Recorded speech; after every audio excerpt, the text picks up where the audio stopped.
Hello friends, hi. അപ്പം next ഞാൻ കഴിഞ്ഞ പ്രാവശ്യം ഒരു വീഡിയോ ചെയ്തിട്ടുണ്ടായിരുന്നു. അപ്പോൾ ആ വീഡിയോയിൽ ഞാൻ ജസ്റ്റ് ആൾ വൈവ ക്വസ്റ്റ്യൻസ് എന്ന് മാത്രം പറയാനേ കഴിഞ്ഞുള്ളൂ. ആ ക്വസ്റ്റ്യൻസ് കാണിക്കാനോ അതിനെക്കുറിച്ച് ഡിസ്കസ് ചെയ്യാനൊന്നും കഴിഞ്ഞില്ല. കാരണം എന്ന് വെച്ചാൽ എൻ്റെ ഫോണിൽ അല്ലെങ്കിൽ ഞാൻ ടാബിലാണ് അത് ഡൗൺലോഡ് ചെയ്തിട്ട് കാണിച്ചുകൊണ്ടിരുന്നത്. അപ്പോൾ ടാബിൽ കുറച്ച് സ്റ്റോറേജ് സ്പേസും കാര്യങ്ങളൊന്നും ഇല്ലാത്തതുകൊണ്ട് എനിക്ക് ആ ലാപ്പും അതുപോലെ ഈ ടാബൊക്കെ കുറച്ച് പണിയിലാണ്. കാരണം എക്സാമൊക്കെ ആയതുകൊണ്ട് അടുപ്പിച്ചായതുകൊണ്ട് തന്നെ എനിക്കിപ്പം ടാബോ അല്ലെങ്കിൽ ലാപ്പൊക്കെ പെട്ടെന്ന് യൂസ് ചെയ്യുന്നുണ്ട് തന്നെ.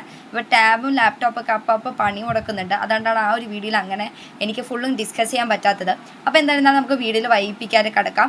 അപ്പം ഞാൻ പറഞ്ഞല്ലോ, ഇപ്പം എനിക്ക് കഴിഞ്ഞ അടുത്ത 30-ാം തീയതിയാണ്, അതായത് ഈ മാസം 30-ാം തീയതിയാണ് ചെയ്യുന്നത് ലാബ് എക്സാം വരുന്നത്. സോ ലാബ് എക്സാം വരുന്ന സമയത്ത് എനിക്ക് ഫസ്റ്റ് തുടങ്ങുന്ന കെമിസ്ട്രി ആണ്. പക്ഷേ എനിക്ക് അവസാനിക്കുന്നത് 9-ാം തീയതി എനിക്ക് അവസാനിക്കുന്ന മാത്സ് വെച്ചിട്ടാണ് കേട്ടോ. അപ്പോൾ മാത്സ് 9-ാം തീയതിയാണ്. അന്നെന്ന് പറയുമ്പോൾ നമുക്ക് ടീച്ചർ പറഞ്ഞത് നമ്മുടെ ചെയ്യുന്ന വളരെ എളുപ്പമായിരിക്കും എന്ന്. മാത്സ് ടീച്ചറിൻ്റെ ഭാഗത്തു നിന്ന് അത്ര നന്നായിട്ടൊരു കമൻറ്റ് കേട്ടില്ല. പക്ഷേ ബാക്കിയുള്ള ടീച്ചേഴ്സ് പറഞ്ഞിട്ടുണ്ടായിരുന്നു ഈസി ആയിരിക്കും, കുഴപ്പമൊന്നും ഇല്ല എന്നൊക്കെയാണ് പറഞ്ഞത്. പക്ഷേ നമ്മുടെ മാത്സ് ടീച്ചർ മാത്രം അങ്ങനെ പറഞ്ഞില്ല കേട്ടോ. ടീച്ചർ പറഞ്ഞത് വൈവ ക്വസ്റ്റ്യൻസ് ഒന്ന് ശ്രദ്ധിച്ചിട്ട് പോകാൻ ഇപ്പോൾ പറയുന്നുണ്ട്. ഞാൻ ഇന്ന് സ്കൂളിൽ പോയിട്ടുണ്ടായിരുന്നു. അപ്പം ഇന്ന് ഞങ്ങൾക്ക് സ്കൂൾ വെച്ചിട്ടുണ്ട് ഹോൾ ടിക്കറ്റും കാര്യങ്ങളൊക്കെ തരാനായിട്ട്. ടീച്ചർ പറഞ്ഞത് നിങ്ങൾ എന്ത് ചെയ്യുക, ഓൾ ക്വസ്റ്റ്യൻസ് ഒക്കെ എന്ത് ചെയ്യുക, വൈവ ക്വസ്റ്റ്യൻസ് നോക്കിയിട്ട് പോകാൻ അത്ര എളുപ്പമാവാൻ ചാൻസ് ഇല്ല, കുറച്ച് നമ്മൾ ശ്രദ്ധിച്ചൊക്കെ പഠിക്കണമെന്നാണ് ടീച്ചർ ഇപ്പോൾ പറഞ്ഞത്. അപ്പോൾ ഞാൻ നേരത്തെ ഏതൊരു വീഡിയോയിൽ പറഞ്ഞിട്ടുണ്ടായിരുന്നു ഇങ്ങനെ വൈവ ക്വസ്റ്റ്യൻസ് സിമ്പിളായിരിക്കുമെന്ന്. പക്ഷേ ഇപ്പോൾ ടീച്ചർ പറഞ്ഞ രീതി വെച്ചിട്ട് പറയുകയാണെങ്കിൽ കുറച്ച് ടഫ്, അതായത് കുറച്ച് ടഫ് എന്ന് പറയുമ്പോൾ കുറച്ചുകൂടി നമ്മൾ ബേസിക്കായിട്ട് മനസ്സിലാക്കേണ്ടതായിട്ട് ഇരിക്കുന്നു എന്ന അർത്ഥത്തിലാണ് ഞാൻ പറഞ്ഞത്. അപ്പോൾ എന്തായാലും നമുക്ക് ഇന്നത്തെ വൈവ ക്വസ്റ്റ്യൻസ് ഒന്ന് ഡിസ്കസ് ചെയ്യാം. അപ്പോൾ ഞാനിത് ഫോണിലാണ് എടുക്കുന്നത്. അപ്പോൾ ജസ്റ്റ് ഒന്ന് നോക്കാം. ഇപ്പോൾ വേറെ റിഫ്ലക്ഷൻ ഒന്നും ഇല്ലാത്ത രീതിയിലാണ് ഞാനിത് ചെയ്യുന്ന വീഡിയോ എടുക്കുന്നത്. അതേപോലെ തന്നെ ഈ ഒരു നോട്ടിന് പ്രിൻ്റ് ഞാൻ എന്ത് ചെയ്തിരിക്കാം, കമൻറ്റ് ബോക്സിൽ കൊടുത്തിരിക്കാം. കമൻറ്റ് ബോക്സിൽ വന്നിട്ടില്ല എങ്കിൽ ചിലപ്പോൾ എനിക്ക് ഇതിൽ അങ്ങോട്ട് ചിലപ്പോൾ ഈ ഫയലെന്ന് പറയുന്ന കമൻറ്റ് ബോക്സിലേക്ക് കയറണമെന്നില്ല. അപ്പോൾ ഞാൻ എന്താ വെച്ചാൽ ജസ്റ്റ് നമ്മൾ ഇൻസ്റ്റയിൽ കൊടുത്തിരിക്കാം കേട്ടോ. ഇൻസ്റ്റയിൽ നിന്ന് ഡൗൺലോഡ് ചെയ്യാം ഈസി ആയിട്ട്. അപ്പോൾ ഇൻസ്റ്റയിൽ കൊടുത്തിരിക്കാം കേട്ടോ. അപ്പോൾ നമുക്ക് എന്തെങ്കിലും നിങ്ങൾ പ്രിൻറ്റ് ചെയ്തിട്ട് ഞാൻ പറയുന്ന രീതി വെച്ച് ഉപയോഗിച്ചാൽ മതി ഈ നോട്ട്സ്. അപ്പോൾ ഞാൻ എല്ലാ നോട്ട്സ് എഴുതിയെടുത്തിട്ടുണ്ട്. ഞാനിപ്പം ഈ നോട്ട്സ് എഴുതിയെടുക്കുന്നത് നമ്മൾ ടീച്ചർ പറഞ്ഞ കാര്യങ്ങൾ വെച്ചിട്ടും അതേപോലെ തന്നെ ഈ യൂട്യൂബ് ചാനലിൽ വന്ന എല്ലാ കാര്യങ്ങളും റിവ്യൂസൊക്കെ വെച്ചിട്ടാണ് ഞാൻ എൻ്റെ യൂട്യൂബ് ചാനലിൽ പറയുന്ന ഓരോ ക്വസ്റ്റ്യൻസ് ഉണ്ടല്ലോ അതെല്ലാം എടുത്തിട്ടും പിന്നെ നമ്മൾ ടീച്ചർ പറഞ്ഞത് വെച്ചിട്ടൊക്കെയാണ് ഞാൻ ഈ നോട്ട്സ് പ്രിപ്പയർ ചെയ്തിട്ടുള്ളത്. അപ്പോൾ ഈ നോട്ട് നിങ്ങൾ ശ്രദ്ധിക്കുക. അത് നോട്ട്സ് എടുക്കണമെന്നുള്ളവർക്ക് പ്രിൻ്റ് എടുക്കണമുള്ളവർക്ക് അങ്ങനെ പ്രിൻ്റ് എടുത്ത് ഉപയോഗിക്കാവുന്നതാണ്. അപ്പോൾ നമുക്ക് എന്ത് ചെയ്യാം, ഓരോ കാര്യങ്ങളിലേക്ക് പോകാം. ഇതേ സമയത്ത് നിങ്ങൾക്കറിയാം ലാബ് 0 ആണ്. ലാബ് 0 സമയത്ത് നിങ്ങൾക്ക് അറിയാവുന്നത് പോലെ തന്നെ ഫസ്റ്റത്തെയാണ്. അപ്പം ഇത് സമയത്ത് വാല്യൂസ് ഓഫ് ഫംഗ്ഷനാണ് മനസ്സിലാക്കുക. അപ്പോൾ വാല്യൂസ് ഓഫ് ഫംഗ്ഷനാണ്. അപ്പോൾ നിങ്ങൾ നോക്കുന്ന പോലെ തന്നെ ഇവിടെ ഫംഗ്ഷനൊക്കെ കൊടുത്തിട്ടുണ്ട്. അപ്പം ഇത് ഞാൻ ജസ്റ്റ് ഒന്ന് പറഞ്ഞുതരാം.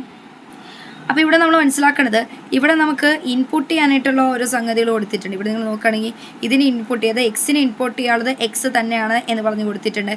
എക്സ് സ്ക്വയറിന് കൊടുക്കാനുള്ളത് എക്സ്, അത് തന്നെ നമുക്ക് മുകളിൽ ക്യാപ്പ് കൊടുത്തതിന് ശേഷം 2, മുകളിൽ തന്നെ ഒരു ക്യാപ്പ് കൊടുത്തതിന് ശേഷം 2, അങ്ങനെ ഇട്ട് എന്ത് ചെയ്യും എക്സ് സ്ക്വയർ കിട്ടും എന്നൊക്കെ നമുക്ക് എന്ത് അറിയാം. ബേസിക് ആയിട്ടുള്ള കാര്യങ്ങളാണ്. നിങ്ങൾ ലാബ് സ്റ്റാർട്ട് ചെയ്തിട്ടുണ്ടെങ്കിൽ ഈ കാര്യമുള്ള കാര്യങ്ങളൊക്കെ നിങ്ങൾ എന്ത് ചെയ്തിട്ടുണ്ടാവും, ഉറപ്പായിട്ട് നിങ്ങൾ റെക്കോർഡ് ബുക്കിൽ എഴുതിയിട്ടുണ്ടാവും. അതെന്ത് ചെയ്യുക, നിങ്ങൾ ബേസിക് ആയിട്ട് പഠിച്ചുകൊണ്ട് പോവുക. നിങ്ങളുടെ ഇതൊക്കെ ചോദിക്കും കേട്ടോ, ഈ സംഭവങ്ങളൊക്കെ ചോദിക്കും. ഇപ്പം നിങ്ങൾക്ക് വാല്യൂസ് ഓഫ് ഫംഗ്ഷനാണ് വരുന്നതെങ്കിൽ എന്ത് ചെയ്യും, ടീച്ചർ ഈ സംഭവങ്ങളൊക്കെ ചോദിക്കും. പിന്നെ ചില ടീച്ചേഴ്സ് എന്ന് പറയുമ്പോൾ നമ്മൾ ചെറിയതായിട്ടൊന്ന് നമുക്കെല്ലാം ബേസിക് അറിയാമോ എന്ന് അറിയാനായിട്ട് നമുക്കിപ്പം വാല്യൂസ് ഓഫ് ഫംഗ്ഷൻ വന്നിട്ടില്ലെങ്കിലും എന്ത് ചെയ്യും, ഈ കാര്യങ്ങളൊക്കെ ചോദിക്കും. അപ്പോൾ ഈ ഒരു ബോക്സ് എന്ത് ചെയ്യും, ഉറപ്പായിട്ട് നിങ്ങൾക്ക് കാണും നിങ്ങളുടെ റെക്കോർഡ് ബുക്കിൽ. ഇനി നിങ്ങൾ ഇപ്പോൾ ഫസ്റ്റൊക്കെ എഴുതുന്ന സമയത്ത് സ്കിപ്പ് ചെയ്യാനായിട്ട് എന്തെങ്കിലും ഈ ബോക്സ് മിസ് ചെയ്തിട്ടുണ്ടെങ്കിൽ ജസ്റ്റ് ഇതൊന്ന് ഡൗൺലോഡ് ചെയ്താൽ മതി. ഡൗൺലോഡ് ചെയ്തിട്ട് എന്ത് ചെയ്യുക, ഈ ബോക്സ് ഒന്ന് പഠിച്ച് വയ്ക്കുക. വളരെ ഇമ്പോർട്ടൻ്റ് ആണ്. കാരണം എന്ന് വെച്ചാൽ ചിലപ്പോൾ നിങ്ങൾക്ക് വാല്യൂസ് ഓഫ് ഫംഗ്ഷൻ വന്നില്ലെങ്കിലും ടീച്ചേഴ്സ് എന്ത് ചെയ്യും, നിങ്ങൾക്ക് അറിയാമോ എന്ന്, ബേസിക് കാര്യങ്ങൾ അറിയാമോ എന്ന് അറിയാനായിട്ട് ഈ ഒരു കാര്യം എന്ത് ചെയ്യും, ചോദിക്കും എന്ന് മനസ്സിലാക്കാം. അപ്പോൾ എന്ത് ചെയ്യാം, ഇതൊക്കെ നിങ്ങൾ നന്നായിട്ട് പഠിച്ചിട്ട് പോവുക. കാരണം ഈ സിഗ്നം ഫംഗ്ഷനൊക്കെ ചോദിക്കും. സൈൻ എക്സ് ആണ് കണ്ടോ, ഇത് അതേപോലെ തന്നെ ഇത് ചോദിക്കും. 1/x സമയത്ത് എന്താണ് ചോദിച്ചു കഴിഞ്ഞാൽ, നിങ്ങൾ 1/x അടിച്ചു കൊടുക്കുമെന്ന് പറയുന്നത് കാട്ടി 1 കൊടുത്ത ശേഷം എക്സ് അടിക്കുമെന്ന് എന്ത് ചെയ്യുക, ഒന്ന് പറഞ്ഞു കൊടുക്കാം. ഓക്കെ, അങ്ങനെ അടിച്ചു കൊടുക്കുക. അത് ഇൻപുട്ട് ബോക്സിൽ നിങ്ങളത് ചോദിക്കും. ഇപ്പോൾ ഫംഗ്ഷൻ 1/x വന്നു കഴിഞ്ഞാൽ എന്താണ് കൊടുക്കേണ്ടത്, നിങ്ങൾ വെറുതെ 1/x എന്ന് പറയുന്ന കാട്ടി 1 വൈ കൊടുത്ത ശേഷം എക്സ് കൊടുക്കും എന്ന് മനസ്സിലാക്കാം. വൈയിൽ കേട്ടോ സ്ലാഷ്, ഓക്കെ, സ്ലാഷ് എന്ന് പറയണം. 1/x എന്ന് കൊടുത്തു കഴിഞ്ഞാൽ നമുക്ക് എന്ത് ചെയ്യാൻ പറ്റും, ഇത് ഇൻപുട്ട് ചെയ്യാനായിട്ട് പറ്റും എന്ന് മനസ്സിലാക്കി കൊടുക്കുക. അപ്പോൾ ഏത് ഫംഗ്ഷൻ, ഏതൊക്കെ ഫംഗ്ഷൻ ഏതൊക്കെ തരത്തിൽ ഇൻപുട്ട് ചെയ്യാമെന്ന് എന്നീ വരുന്ന എക്സാമിനർ ചോദിക്കും. അപ്പം ഇപ്പോൾ എക്സ് ആണ് ചോദിക്കുന്നത്, നമ്മൾ എക്സ് പറയണം. x² ആണെങ്കിൽ എന്താണ് x ക്യാപ്പ് 2 എന്ന് കൊടുക്കണം. അങ്ങനെ അതിലിപ്പോൾ മോഡുലസ് എക്സ് ആണെങ്കിൽ ABS(x), അതിന് സ്ക്വയർ റൂട്ട് ആണെങ്കിൽ നമ്മൾ മനസ്സിലാക്കണേ SQRT. നമ്മൾ സാധാരണ ഷോർട്ട് ഫോമിൽ എഴുതാറുള്ളതാണ്. അതെന്ത് ചെയ്യുക, അത് നമുക്ക് ഓർമ്മയിൽ നിൽക്കും. അപ്പോൾ അങ്ങനെയുള്ള സാധനങ്ങളൊക്കെ പഠിച്ചുകൊണ്ട് പോവാം. അതൊക്കെ ഞാൻ എന്ത് ചെയ്യാം, നമ്മൾ കൊടുത്തിരിക്കാം PDF-ൽ, അന്ന് വായിച്ചിട്ട് പോവാം. അപ്പോൾ ഈ ഒരു കാര്യം ഞാൻ പറഞ്ഞുതരാം, പറഞ്ഞാലേ നിങ്ങൾക്ക് മനസ്സിലാവും. അപ്പോൾ ഇതേ സമയത്ത് ലാബ് 2 ആണ്. അപ്പോൾ ഇത്രയും കാര്യങ്ങൾ എന്ത് ചെയ്താൽ മതി, നിങ്ങൾ ലാബ് 0-ൽ എക്സ്പെക്ട് ചെയ്താൽ മതി വൈവ ക്വസ്റ്റ്യൻസ് ആയിട്ട്. പിന്നെ ലാബ് 1 ആണ്. ലാബ് 1 സമയത്ത് നിങ്ങൾ മനസ്സിലാക്കേണ്ടത്, ഇവിടെ എന്ന് പറയുന്നത് നിങ്ങൾക്കറിയാം, നിങ്ങൾക്ക് ഇപ്പം എക്സാമിന് വന്ന് നോക്കുന്ന സമയത്ത് ക്വസ്റ്റ്യൻസ് തന്നിരിക്കുമല്ലോ. അപ്പോൾ നിങ്ങൾക്ക് ഇങ്ങനത്തെ ക്വസ്റ്റ്യൻസ് ആയിരിക്കും എന്ത് ചെയ്യുന്നത്, നിങ്ങൾക്ക് തരാറുള്ളത്. അപ്പോൾ ഇങ്ങനത്തെ ക്വസ്റ്റ്യൻസ് തന്നിട്ട് നമ്മളത്തെ എക്സാമിനോട് വന്ന് ചോദിക്കും, ഇങ്ങനത്തെ ക്വസ്റ്റ്യൻസ് എങ്ങനെയാണ് നമ്മൾ ഇൻപുട്ട് ബോക്സിൽ അല്ലെങ്കിൽ ഫംഗ്ഷൻ ഒരു ഇൻപുട്ട് ബോക്സൊക്കെ തയ്യാറാക്കാൻ ചോദിക്കുമല്ലോ. അപ്പോൾ അവിടെ എങ്ങനെ കൊടുക്കാമെന്ന് ചോദിക്കും. അതിൽ ഫംഗ്ഷന് ഇൻപുട്ട് ബോക്സിൽ ഇങ്ങനെ തന്നു കഴിഞ്ഞാൽ ഇങ്ങനെ നമ്മൾ ഫംഗ്ഷനായിട്ട് കൊടുക്കും, ഈ വാല്യൂസൊക്കെ കൊടുക്കും. അത് നിങ്ങൾക്ക് ഫംഗ്ഷൻ ഇപ്പോൾ നിങ്ങൾ ലാബൊക്കെ ചെയ്ത് സെറ്റായിട്ടുള്ളതാണെങ്കിൽ ഇത് പറയുമ്പോൾ നിങ്ങൾക്ക് കത്തത്തുള്ളൂ. അതിന് ഞാൻ പറഞ്ഞുതരാം. ഇപ്പം നമുക്കറിയാം, ഒരു ബോക്സ് നമുക്ക് പറയും, നമ്മൾ ക്വസ്റ്റ്യനിൽ പറയും, ഒരു ബോക്സ് സ്ഥലത്ത് ഫംഗ്ഷൻ്റെ ഇൻപുട്ട് ബോക്സായിട്ട് തയ്യാറാക്കാൻ പറയും. മറ്റൊരു ബോക്സ് എന്ന് പറയുന്നത് എയുടെ വാല്യൂസായിട്ട് കൊടുക്കാനായിട്ട് പറയും. എയിലെ വാല്യൂസായിട്ട് മറ്റൊരു ഇൻപുട്ട് ബോക്സ് എന്ത് ചെയ്യാം, തയ്യാറാക്കാനായിട്ട് പറയും. അപ്പം എന്നിട്ട് നമ്മൾ എന്ത് ചെയ്യുന്നത് വെച്ച് കഴിഞ്ഞാൽ, ഇങ്ങനെ നമുക്ക് ഫൈനി വാല്യൂസ് എന്ന് പറഞ്ഞ് തന്നിരിക്കുന്ന സമയത്ത് ഇതിനെ നമ്മൾ മാറ്റണം. കാരണം ഇതൊരു ഫംഗ്ഷൻ ആക്കണം. ഏത്, ഈ 2x³ ഞാൻ കാണിച്ചു തരാം. അപ്പം അങ്ങനെ പറഞ്ഞിരിക്കുന്ന സമയത്ത്, അതായത് നമ്മളിപ്പോൾ 2x അല്ലല്ലേ, അത് 2 1/3. അപ്പോൾ 2 1/3 തന്നിട്ടുണ്ടെങ്കിൽ അതെന്ത് ചെയ്യുക, ഇതാണ് ഈ 2 1/3. അപ്പോൾ അത് ഫംഗ്ഷനിലേക്ക് മാറ്റാൻ നമ്മൾ എന്ത് ചെയ്താൽ മതി, ജസ്റ്റ് ഈ 2നെ മാറ്റിയിട്ട് x 1/3 എന്നായി, അത് ഫംഗ്ഷനായി. എന്നിട്ട് എന്ത് ചെയ്യുന്നത് വെച്ചാൽ ഇതിനെ ഇവിടെ കൊണ്ടിടണം. എന്നിട്ട് ഇതിൻ്റെ വാല്യൂസ് ഇതിനെ കൊണ്ടിടണം. ഫംഗ്ഷനിൽ നമ്മൾ എന്ത് ചെയ്യണം, ഇത് കൊടുക്കണം. ഇത് കൊടുത്തതിന് ശേഷം നമ്മൾ എന്ത് ചെയ്യണം, അതിൻ്റെ വാല്യൂസ് മാറ്റി കൊടുക്കണം. അപ്പോൾ ഇവിടെ 2 അല്ലേ കൊടുത്തിരിക്കുന്നത്, അപ്പോൾ എയുടെ സ്ഥാനത്ത് എന്ത് ചെയ്യണം, ഈ 2 കൊടുക്കണം. അപ്പോൾ എന്ത് ചെയ്യുന്നത് വെച്ച് കഴിഞ്ഞാൽ ഇവിടെ എന്ത് ചെയ്യും, ഈ എക്സിൻ്റെ സ്ഥാനത്ത് ഈ 2 ഷിഫ്റ്റ് ചെയ്യും. ഇതൊക്കെ നിങ്ങൾക്ക് ലാബ് നോക്കി പഠിക്കാനുള്ളതാണ്. ജസ്റ്റ് വൈവ ക്വസ്റ്റ്യൻസ് ആണ് ഡിസ്കസ് ചെയ്യുന്നത്. പക്ഷേ ഞാൻ അതിൻ്റെ കൂട്ടത്തിൽ പറഞ്ഞതേ ഉള്ളൂ. അപ്പോൾ അതെങ്ങനെയാണ് മാറി വരുന്നത്, എന്താണ് അവിടെ കൊടുക്കേണ്ടത് എന്നുള്ള കാര്യങ്ങളൊക്കെ എന്ത് ചെയ്യും, ജസ്റ്റ് ഒന്ന് ചോദിക്കും. ജസ്റ്റ് അല്ല, അത് നിങ്ങൾ മനസ്സിലാക്കിയതേ പറ്റുള്ളൂ. പെട്ടെന്നൊരു ക്വസ്റ്റ്യൻ ചോദിക്കുമ്പോൾ നോക്കുന്നതാണ്, അത് മനസ്സിലാക്കാനായിട്ട് കഴിയത്തില്ല. അപ്പോൾ അതുകൊണ്ട് അത് മനസ്സിലാക്കി തന്നെ പോവുക ഓരോ ക്വസ്റ്റ്യൻസും. പിന്നെ അതേപോലെ തന്നെ ഞാൻ ഈ പിക്ചേഴ്സൊക്കെ അവോയ്ഡ് കേട്ടോ. നിങ്ങൾക്ക് PDF കിട്ടുന്ന സമയത്ത് ഈ സംഭവങ്ങളൊന്നും ഉണ്ടാവത്തില്ല. ഞാൻ ഇതൊക്കെ ഔട്ട് ചെയ്തിട്ടാണ് ഞാൻ ഇവിടെ റീഡ്രോ ചെയ്യുന്നുണ്ട്, അതൊന്നും ഉണ്ടാവത്തില്ല.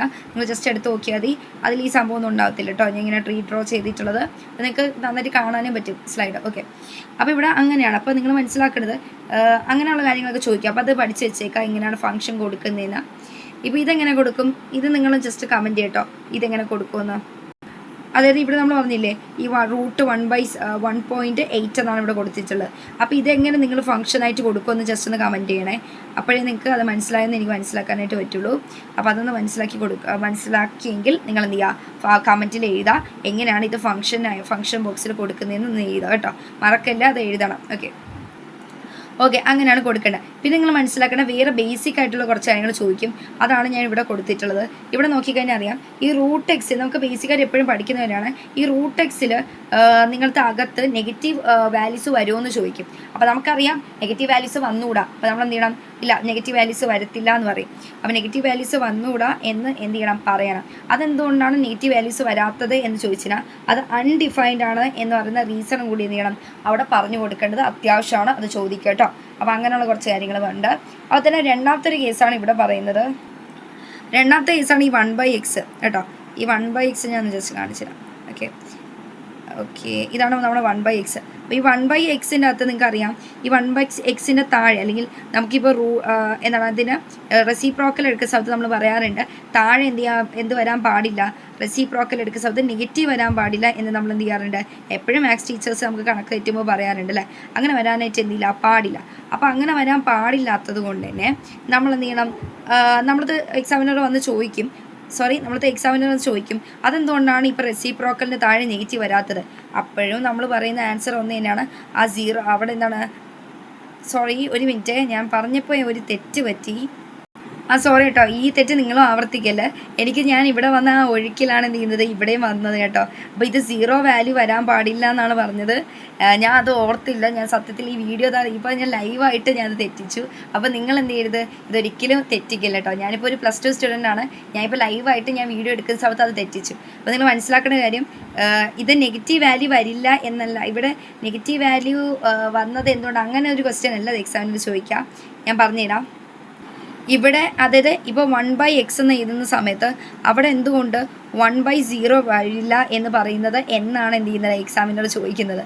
ഒരിക്കലും എന്തല്ല, നമ്മൾ പഠിച്ചിട്ടുണ്ട് 1/x - x സമയത്ത് അത് ഡിഫൈൻഡ് ആണ്. കാരണം നെഗറ്റീവ് റെസിപ്രോക്കൽ വന്നു വെച്ചാൽ ഒരു ഇതും ഇല്ല കേട്ടോ. അപ്പോൾ നിങ്ങൾ മനസ്സിലാക്കുക, അത് ഞാൻ തെറ്റിച്ച് ലൈവായിട്ട്. അപ്പോൾ നിങ്ങൾ ഒരിക്കലും തെറ്റിക്കില്ല കേട്ടോ.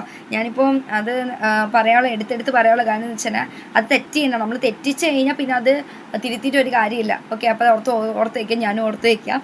ഓക്കെ, അപ്പോൾ നിങ്ങൾ മനസ്സിലാക്കണം എന്തുകൊണ്ട് 1/x എന്ന് പറയുന്ന സമയത്ത് അവിടെ 1/0 വന്നു കഴിഞ്ഞാൽ എക്സ് 0 ആയിക്കഴിഞ്ഞാൽ എന്താണ് പ്രശ്നമെന്ന് ചോദിക്കും. നിങ്ങൾ മനസ്സിലാക്കേണ്ടത് ഒരിക്കലും 0 വാല്യൂ വരാൻ പാടില്ല, അത് അൺഡിഫൈൻഡ് ആണെന്ന് മനസ്സിലാക്കാം. ഓക്കെ, അപ്പം ഞാൻ അടുത്തേയും കുറച്ച് വീഡിയോസിൽ എന്ത് ചെയ്യാം, ബാക്കിയും കൂടി ഡിസ്കസ് ചെയ്യാം കേട്ടോ. പാർട്ട് 1 ആയിട്ട് പാർട്ട് 2 ആയിട്ട് തരാം. കാരണം ഇപ്പോൾ തന്നെ 11 മിനിറ്റ് അയച്ചിട്ടുണ്ട്. അപ്പോൾ എനിക്ക് ഇത്രയും ഒരു വീഡിയോയിൽ ഞാൻ ഇത്രയും ഫില്ല് ചെയ്താണ് അയക്കാറുള്ളത്. അപ്പോൾ ഇതാണ് ഞാൻ ഫസ്റ്റ് പാർട്ട്. നമുക്ക് സെക്കൻഡ് പാർട്ടിൽ കാണാം.